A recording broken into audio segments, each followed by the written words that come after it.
tell us who you are. Take us through your background, everything prior to, coming to Father Bill's. Well, my name is Pat Ronan. I am the Community Relations and Marketing Manager for Father Bill's in Mainspring. Thank you for having me on. I've been with Father Bill's in Mainspring for 3.5, going on 4 years now.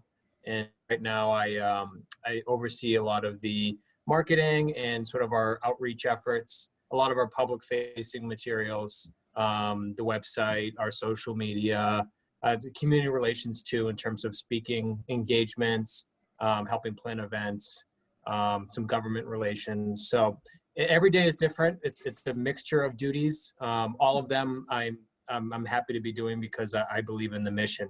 And very quickly, the mission is we aim to prevent and end homelessness in Southern Mass and across the South Shore. Now, I knew you prior to Father Bill's. You worked as a newspaper reporter. And I know a few people that have gone from the reporting side to the, working as a communications officer, director, whatever position you want to call it. What are some of the skill sets you can take from the reporting side and apply it to your job? There's a lot. I thought it was going to be a tougher transition going from reporting to, I guess a public relations role, which is a common transition for a lot of former reporters. I'd say the biggest adjustment was the schedule and the structure.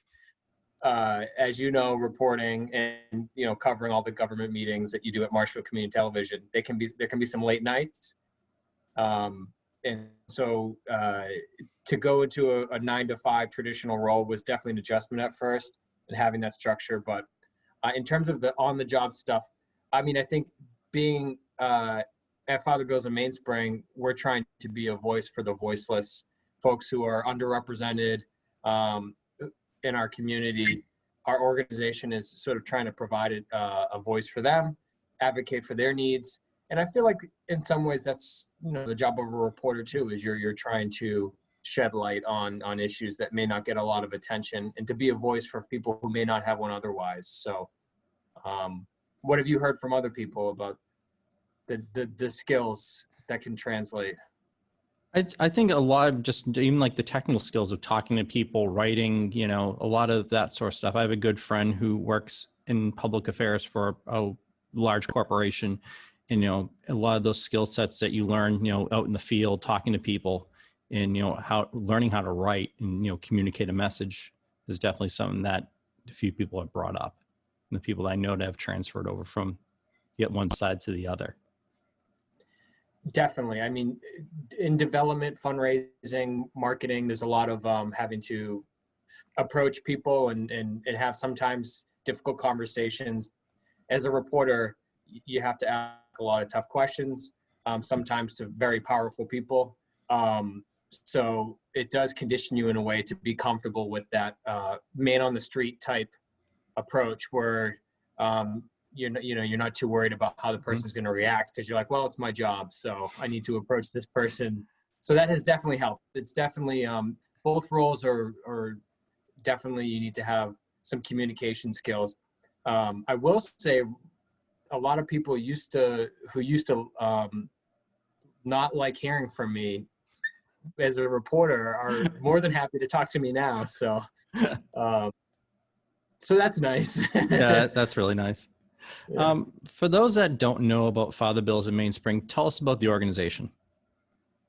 So Father Bill's in Mainspring started over 35 years ago.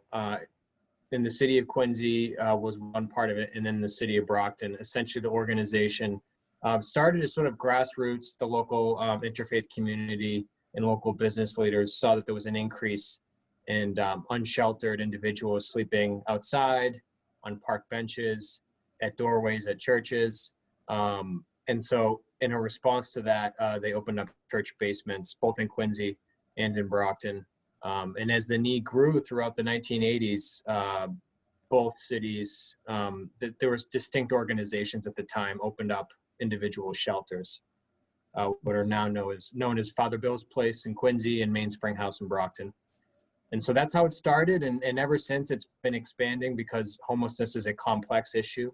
There are many different factors, and it impacts many different people, not just individuals, but families, military veterans, and the demographics have been changing. We're seeing more elderly coming to our doors for services. And I'd say that the biggest change, at least over the last 10 to 15 years for Father Bill's and Mainspring, has been the expansion in our housing. We're now a legitimate housing provider, so we operate over 550 permanent units across the region for formerly homeless individuals, veterans, and families. So homelessness is definitely our mission. We want to end homelessness, but the best way to do that is through long-term solutions like housing. So we're trying to get more and more into that arena. Yeah, I wanted you to just, also talk about, that you guys provide a lot of services, not just a shelter, that you guys provide housing. What are some of the other things you guys, do to help, people that you work with? We have employment programs. So there's one called Work Express. So individuals who come to us in the shelter looking to get back on their feet. Work Express is a program where they can get a minimum wage salary or minimum wage job and gain some confidence, build some skills, get something on their resume, and helps them transition into housing or to help them exit the shelter. Employment is one area. We offer prevention. So I think ideally the best way to end homelessness is to prevent it. So people who are coming into the shelter, it's a pretty traumatic experience. So we want to prevent that from happening. So we have prevention and diversion programs. If someone's behind in their rent, we have workers who will go out to the local housing courts and try to mediate between a landlord and a tenant. And then we have family programs as well, both shelters and housing. So we're trying to help out families, through flexible funding. As you can imagine, it's difficult to be raising children and paying for childcare, housing, transportation, you name it. So our caseworkers are trying to help parents manage those responsibilities and help them. So ultimately that they can maintain their home and keep it in the long term. How's Father Bill's funded? I'm always curious as to how, an organization and all the services that you guys provide are able to, do what you do.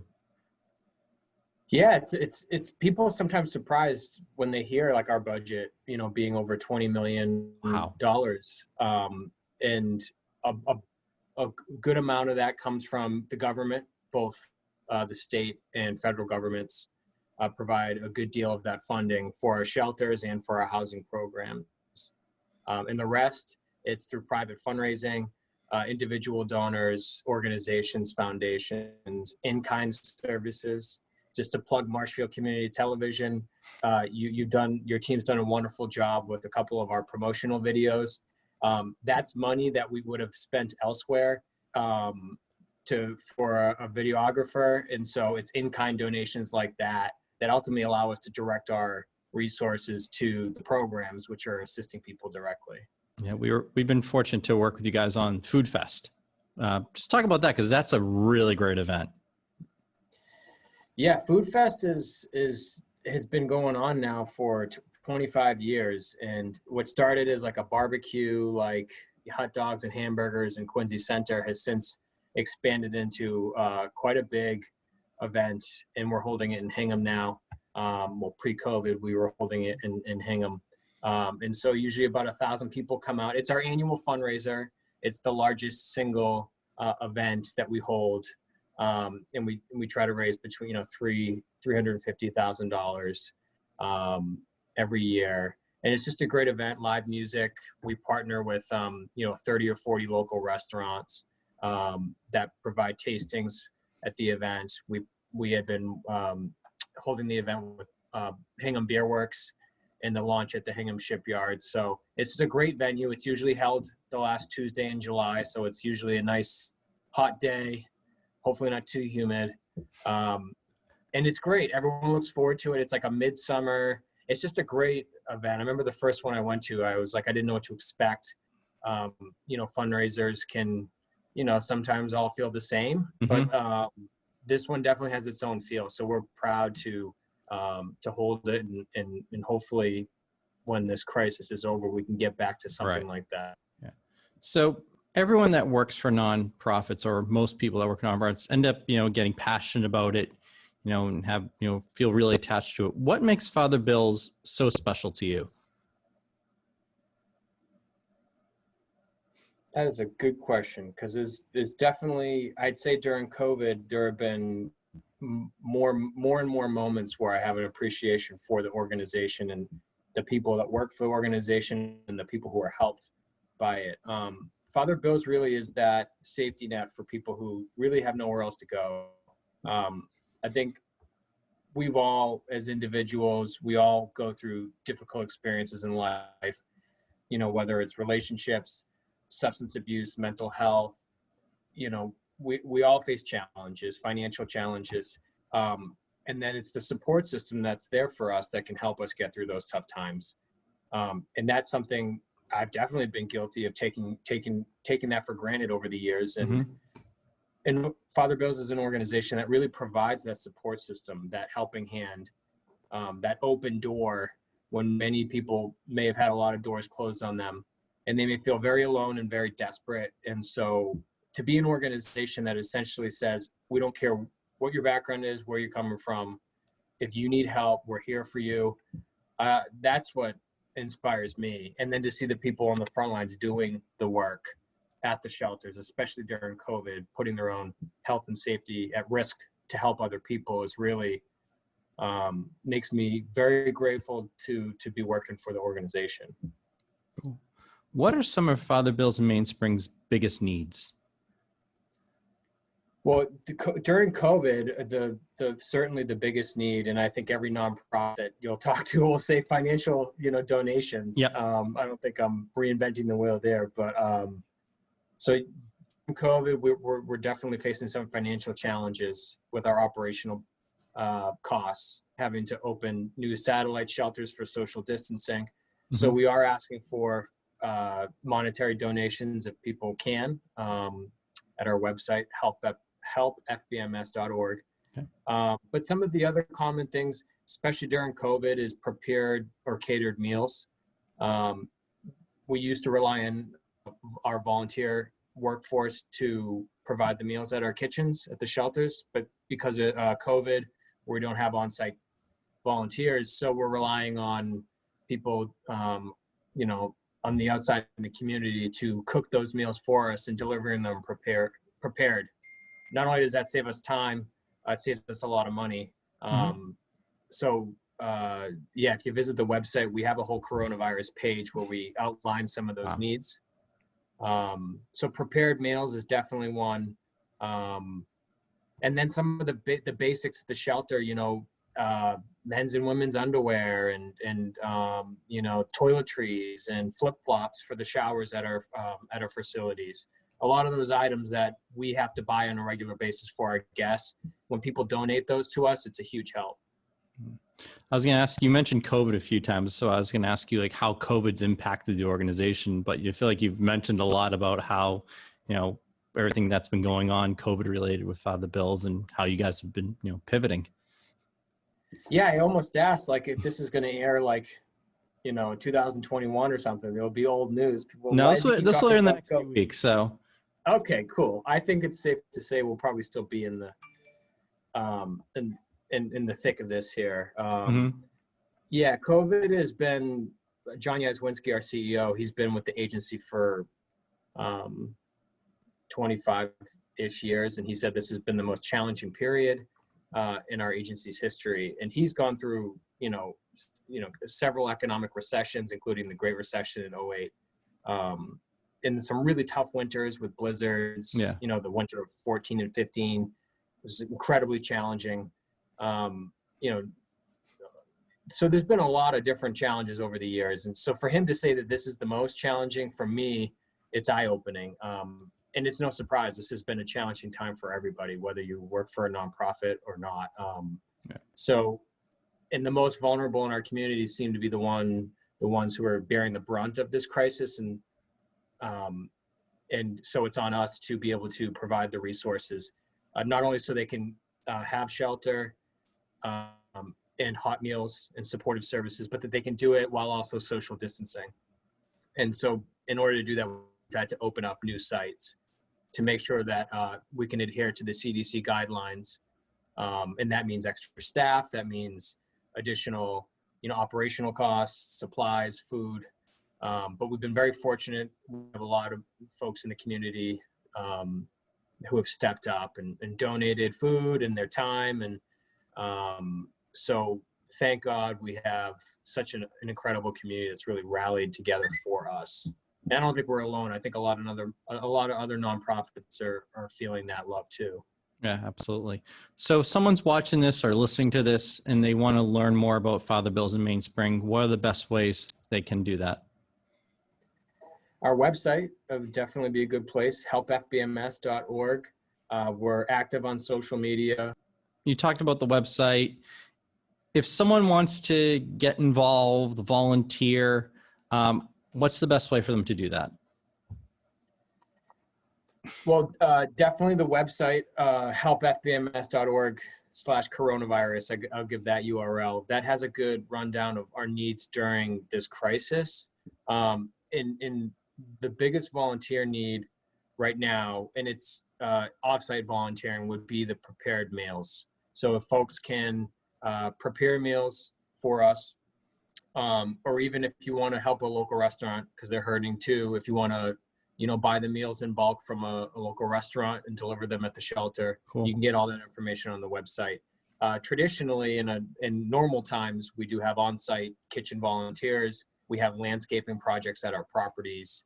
There are a lot of different creative ways, like someone, Jonathan, with your skill set, if you wanted to come and teach a class to our guests about, audio, video skills. There's a lot of different things that people can do. There's been some former journalists actually who come and helped some of our guests with their writing.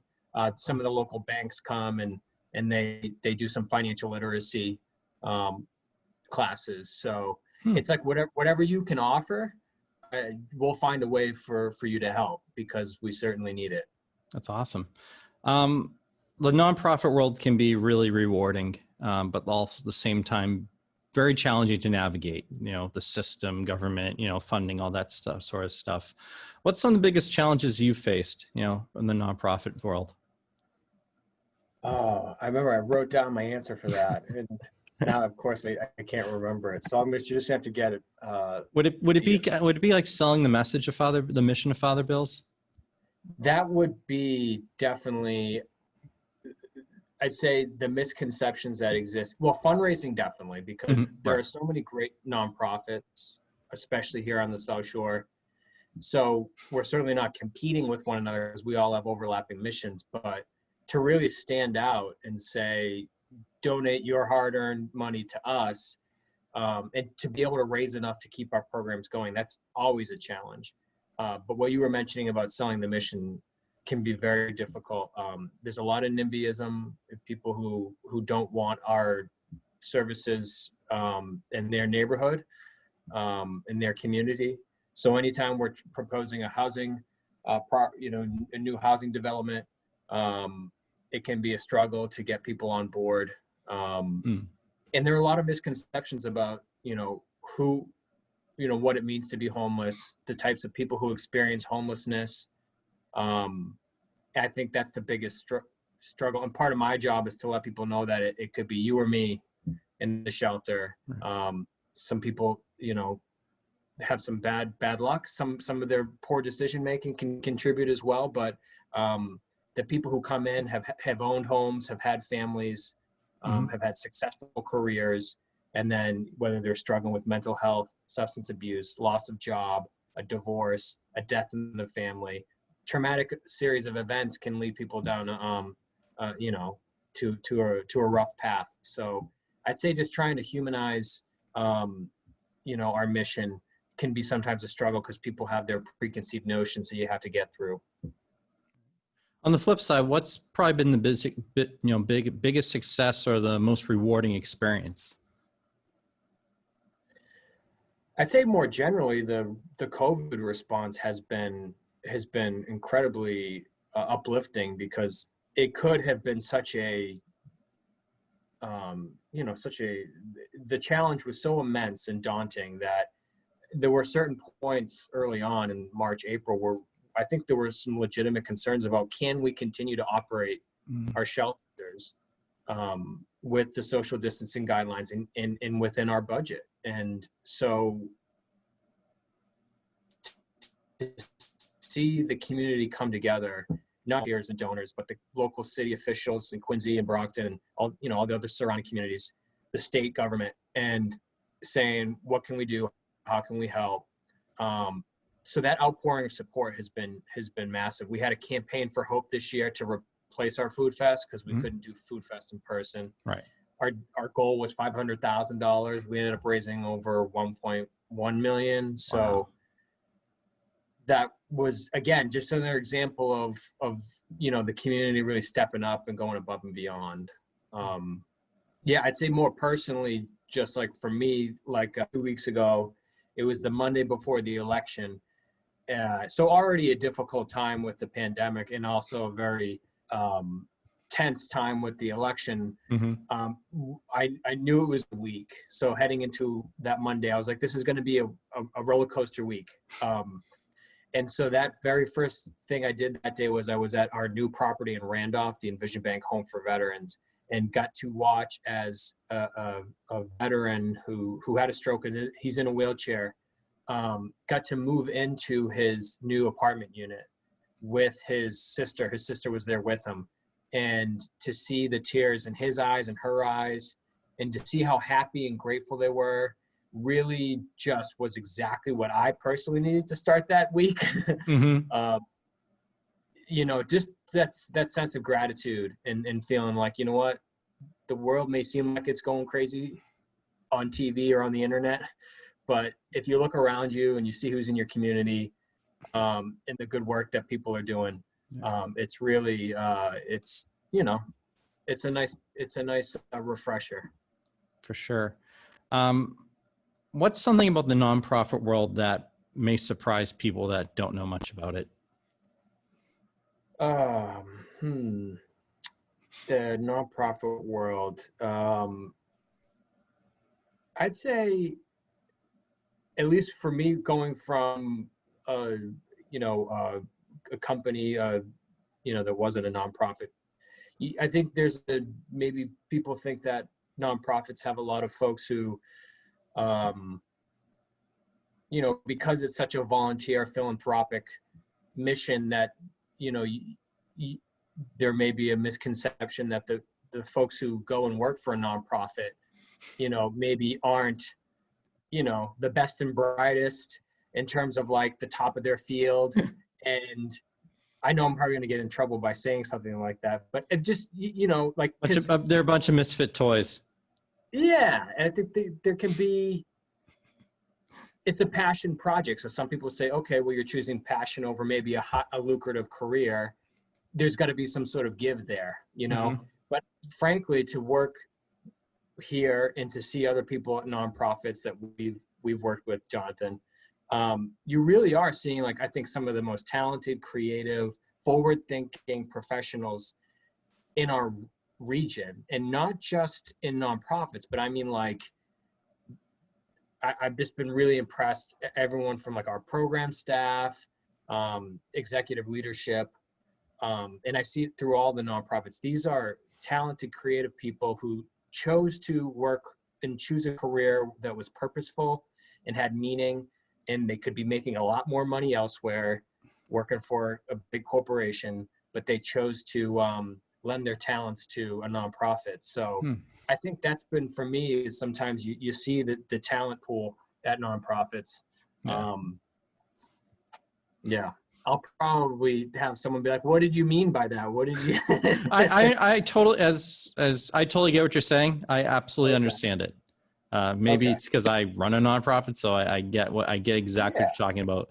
Whereas, you know, the people that you work with or you collaborate with on other nonprofits, they're super talented and they're also passionate about it. It's not just a job for them, I think is the way to put it. It's not, it's, you know, it's part of, it's part of who they are. You know, that's why you see a lot of people who work for nonprofits stay there for a long period of time, because it becomes part of who they are. So, Before we wrap up, is there anything that you want listeners to know about you or Father Bills in Mainspring? I think just, that the biggest thing is awareness for our mission and getting information out there. So if anyone is interested in learning more about Father Bills in Mainspring, definitely go to our website. We have some great content there, including some videos produced by Marshfield Community Television that really tell our story.